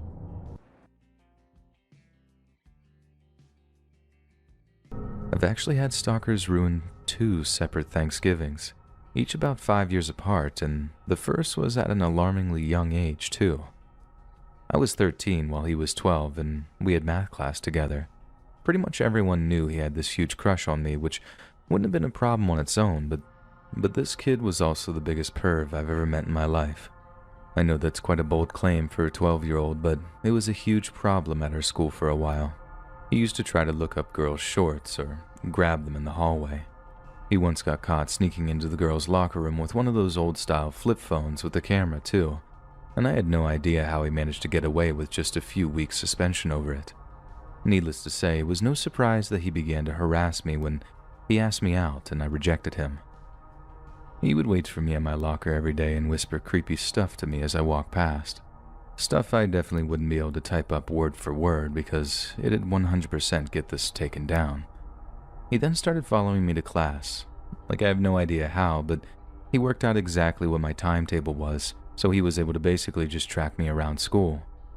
I told my teachers, the school counselor, the vice principal, but nothing was done against this kid. The best they could do was switch my classes so he'd have trouble tracking me, and that worked for about a week. After that, he escalated and started following me out to the bus. After a while, he'd managed to figure out my schedule, my bus number, my student ID, and was in the process of finding my home address and phone number. Then right when I was at my breaking point, he asked me out again. Like it wasn't just to get back at me for rejecting him. He honestly thought that harassing me would bring me around to the idea of dating him. This went on from the beginning of the semester, and right around Thanksgiving time I actually screamed no in his face. I was just so scared and tired and mad by that point. He actually looked kind of shocked for a second, but then the ugly little worm in him came out and he told me he was actually going to come over to my house on Thanksgiving itself, and he was going to bring a gun to kill me and my whole family. I didn't believe him at first, but he did have a gun, but I had already told my math teacher about it, and cops came over to his house a few days prior to check his thinking, as they put it. And thank God it was just an airsoft gun, and he was obviously just intending to scare me, but if he'd have shown up with that thing, I know for a fact that my dad would have just blasted him without checking if it was real or not. I thought the school would finally expel him after that, and thankfully, that was the final straw for the principal, who had him transferred to a school for kids with behavioral problems shortly after. That was nearly almost 20 years ago now, and I live on the other side of the country, so I'm not too worried about him finding me. But it definitely stuck with me for a long while and seriously colored my opinion in men in a distinctly negative way. My second stalker was a guy I dated in high school. Since we were headed to different colleges, I broke up with him just after graduation, and he basically just went nuts over it. Like actual clinical nervous breakdown type thing. I think that was just leftover stress from the SATs, or how I sort of started to compartmentalize it at first. He got worse and worse as the months went by though, and finally, when I traveled home for Thanksgiving, he tried breaking into my mom's house while we were both asleep upstairs. He stalked me almost everywhere I went, and till I could put together some actual evidence of what he was doing, the cops couldn't do a freaking thing. When I got a new car, he called my work from the business next door and told me my new license plate. He was just relentless. One night, he called my house like every minute, on the minute, for almost an hour straight.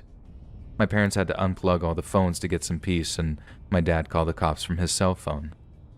This all came to a head when he attacked me one day when I was walking downtown that same Thanksgiving weekend. I was with a friend at the time, and he must have gotten a visit from the cops and assumed it was me that called them. He hit me so hard that he almost fractured my orbital socket.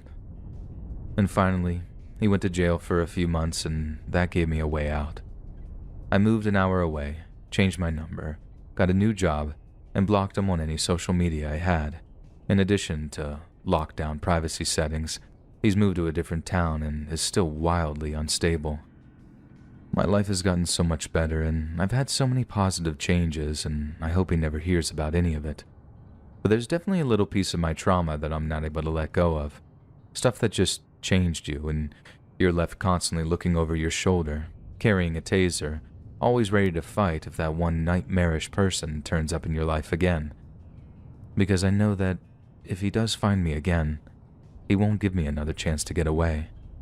He'll kill me. I know he will. So I always have to be ready. To a conclusion. I told Matt to do whatever he wanted because I wouldn't put up with his threats anymore. He didn't send a reply, and I was glad that it had come to an end. It didn't matter if people knew about it. It wasn't like I had friends in school anyway. I went to sleep, happy with myself. The wind blowing through the window woke me up again. This time I didn't have a chance to glance at the clock. There was someone in my room. Before I could scream, he covered my mouth with his gloved hand. I couldn't make out his face in the dark, and I cursed myself for sleeping with the lights off. Not so brave now, are you? It was Matt, and this realization doubled my struggles. He straddled me on the bed and captured both my hands with his other hand. He raised my hands above my head, effectively pinning me down. He warned me that if I screamed, he would break a few of my bones. Then he removed his hand from my mouth. "Please," I choked out, tears running down my face. My heart was hammering in my chest, and I didn't think I've ever been this scared in my life. He told me that the only way I could ever imagine to get out of this was for me to dress like I had in my pictures. I agreed to do it, and he released me. I wiped the tears from my face and took out the bikini I wore in the last picture. When I tried to go to the bathroom to change, he stopped me and told me to change in front of him. My hands were trembling as I removed my PJs and wore the bikini. I tried to focus on something other than his leering eyes on my body, but it was difficult to do. He stood up and put on the lights to see me better. Then he asked me to strike a pose. I was crying now, and I kept begging him. He sighed and told me that he just wanted personal pictures of me, and that after I complied, he would leave me alone. So I wiped my face and did as he asked, even though I kept thinking he could easily kill me, and no one would know who did it. The smile on my face was plastic, and I felt like throwing up. Now, that wasn't so bad, was it? He smiled at me, then reached out to pet my hair. He told me that if he ever got bored, he would come back for me. When he left, I crumbled into a ball and cried for a long time. I knew that if he came again, I wouldn't be able to stop him. The only thing I could do was to report him, and I wasn't sure I had the courage to. I could only hope the situation wouldn't get worse.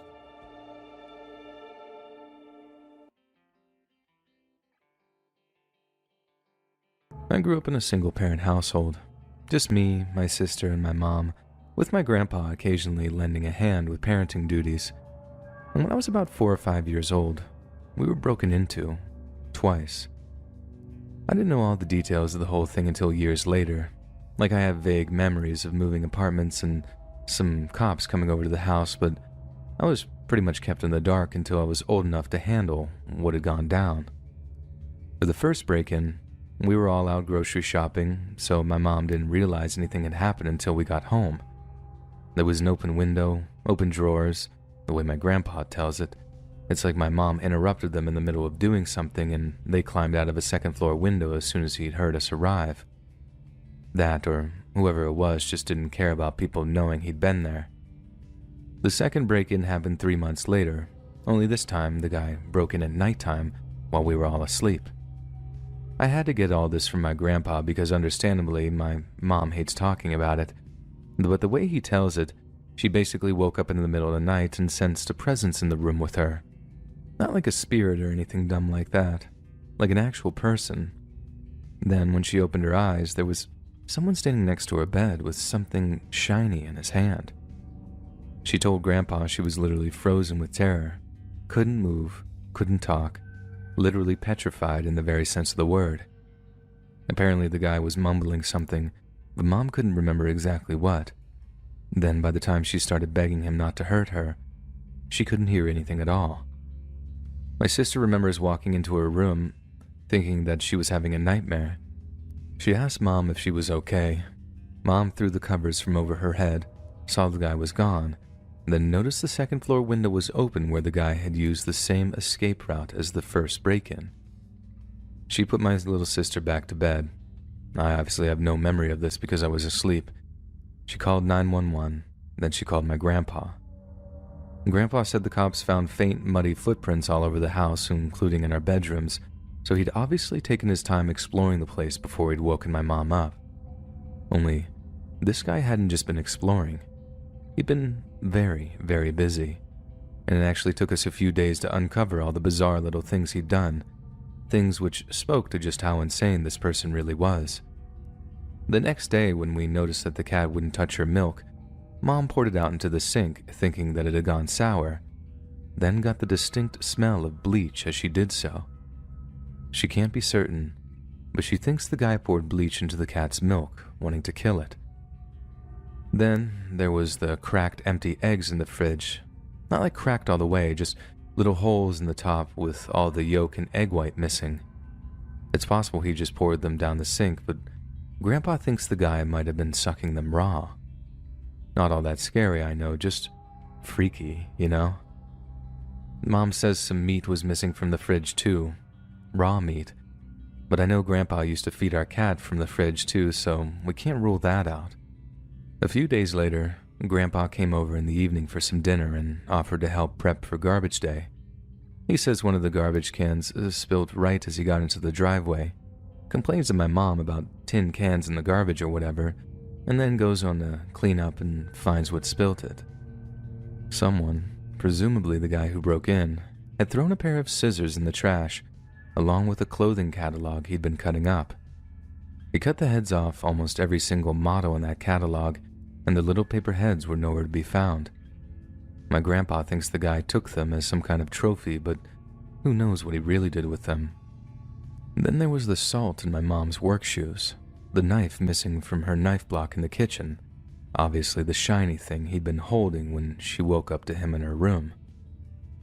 Anyways, the cops got plenty of fingerprints, but whoever it was didn't have a record, and other than the muddy boot prints they found, there was nothing much to go on. So to this day, no one's been arrested for it, but my grandpa thinks he knows who it was. Years later, after we moved apartments twice in a bid to avoid the guy, a friend of a distant relative ended up getting locked up in some kind of psychiatric hospital. The guy had become obsessed with Alice in Wonderland, had all the books, multiple copies of them too, and all he ever talked about was the Looking Glass or Wonderland and all this stuff. It might just be a complete coincidence, but the thing is, that's my mom's name, Alice. She's over the whole thing now. It's been more than 20 years since all of that, but I know that if she doesn't like talking about it, even today, it had to have messed her up for a while.